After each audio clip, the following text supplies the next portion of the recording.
Ng pakinggan dito sa Pilipinas Ngayon.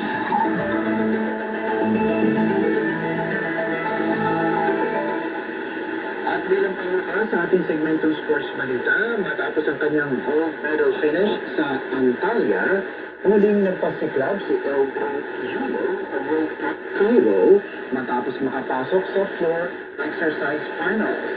Nakapagtala ang 18 anyos ng 13.9 points para sa ikalimang pwesto, ang ikatlong sunod-sunod na finals appearance niya sa 4 mula nang pumasok sa senior level.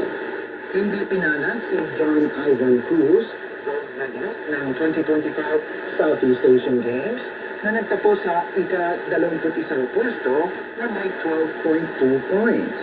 Pinaunahan ni Arseny Dukno ng Russia ang floor qualifiers sa score na 14.533, sinundan ni Camilo Vera ng Colombia at Daniel Marnov ng Russia.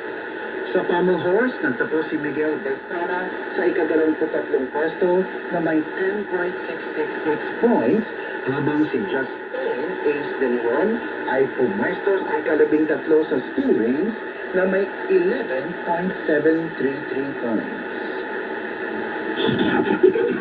Pinakahuling mga usapin sa mundo ng palakasan. Pinapakinggan dito sa Pilipinas